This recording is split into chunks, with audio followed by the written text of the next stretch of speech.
Ladies and gentlemen, welcome to my village, Gaura B. ಅದು Gaura B ಅಲ್ಲ baby, guar B. ಏನ್ comedy ಮಾಡ್ತಿ ಬಂಗಾರ? ನಮ್ ಹುಡುಗಿ ಸ್ವಲ್ಪ ಇಂಗ್ಲಿಷ್ ಮೇಡಮ್, ಅದಕ್ಕೆ ಈ ರೀತಿ ಮಾತಾಡ್ತಾಳೆ. ಅದು ಹೋಗ್ಲಿ ಬಿಡಿ. ವೆಲ್ಕಮ್ ಟು ಮೈ ವಿಲೇಜ್ ಅಂತ ಹೇಳಿ ಹೊಲ್ದಾಗ ಕರ್ಕೊಂಡ್ ಬಂದಿನಂತ ಕನ್ಫ್ಯೂಸ್ ಆಗತ್ತೀರೇನು? ಕನ್ಫ್ಯೂಸ್ ಆಗ್ಬೇಡ್ರಿ. ನಮ್ಮ ಅವ್ ನಮಗ ಹೊಲ್ದಾಗ ಕೆಲಸ ಮಾಡ್ದಾಗೆ ಊರಾಗ ತಿರ್ಗಾಡಕ್ ಬಿಡ್ತಾಳ. ನಾನು ಶಿಸ್ತು ರೆಡಿ ಆಗಿ ಬಂದಿನಿ, ಬರೀ ನಮ್ ಊರ್ ತೋರಿಸ್ತೀನಿ. ನಾವ್ ಹುಟ್ಟಿ ಬೆಳೆದದ್ದು ಆಟ ಆಡಿದ್ದು ಇದೇ ಊರ್ದಾಗ.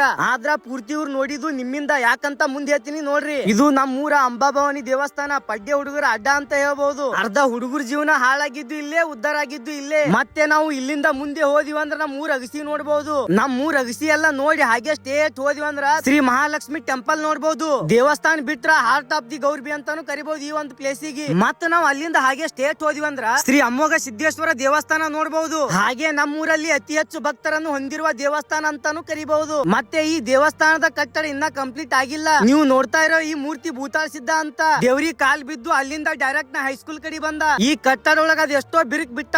ಆದ್ರ ಇದ್ರಲ್ಲಿ ಕಲ್ತಿರುವ ವಿದ್ಯಾರ್ಥಿಗಳು ಎಷ್ಟೋ ಜನ ಉದ್ಧಾರ ಆಗ್ಯಾರ. ಹಾಗೆ ಕೆಟ್ಟ ದಾರಿ ಕೂಡ ಹಿಡಿದಾರ. ಹಾಗೆ ಈ ಒಂದು ಫೋಟೋನ ನೆನಪದಾಗ ಇಟ್ಕೋರಿ. ನಿಮಗೇನಾದ್ರೂ ಇವರ ಪರಿಚಯ ಇತ್ತು, ಏನಾದ್ರೂ ಗೊತ್ತಿತ್ತಂದ್ರೆ ಕಮೆಂಟ್ ಬಾಕ್ಸ್ ಆಗ ತಿಳಿಸ್ರಿ. ಈ ಸ್ಥಳದ ಹೆಸರ ಕೈಲಾಸಲಿಂಗ ದೇವಸ್ಥಾನ. ಮತ್ತನ ಅಲ್ಲಿಂದ ಡೈರೆಕ್ಟ್ ಹುಚ್ಚಲಿಂಗೇಶ್ವರ ದೇವಸ್ಥಾನಕ್ ಬಂದಿನಿ. 5 ರಿಂದ 6 ವರ್ಷ ಆಯ್ತು ನಮ್ ಊರ್ ಪೂರ್ತಿ ನೋಡಿ. ಯಾಕಂತ ಹಾಸ್ಟೆಲ್ದಾಗ ಇದ್ದವ್ರಿಗೆ ಗೊತ್ತಾಗಿರ್ತದ. ಮತ್ತ ನೀವ್ ಯಾವ ಊರಿಂದ ನೋಡಕತ್ತೀರ ಅಂತ ಕಮೆಂಟ್ ಮಾಡ್ರಿ. ಅತಿ ಹೆಚ್ಚು ಲೈಕ್ ಯಾವ ಊರಿಗೆ ಇರ್ತದಲ್ಲ ಆ ಊರಿಗೆ ಬಂದು ವಿಡಿಯೋ ಮಾಡ್ಕೊಡ್ತೀನಿ. ಇವತ್ತಿಗೆ ಇಷ್ಟು ಸಾಕು, ಮತ್ತ ನಾಳೆ ಸಿಗ್ತೀನಿ. ಈ ವಿಡಿಯೋನ ಕಂಟಿನ್ಯೂ ಮಾಡ್ತೀನಿ. ಹಾಗೆ ಹೊಸದಾಗಿ ನೋಡಕತ್ತವ್ರು ಫಾಲೋ ಮಾಡ್ರಿ. ಹಾಗೆ ನಿಮ್ ಸ್ನೇಹಿತರಿಗೂ ಶೇರ್ ಮಾಡ್ರಿ. ಕಮೆಂಟ್ ಮಾಡೋದ್ ಮರ್ಲಿಕ್ ಹೋಗ್ಬೇಡ್ರಿ.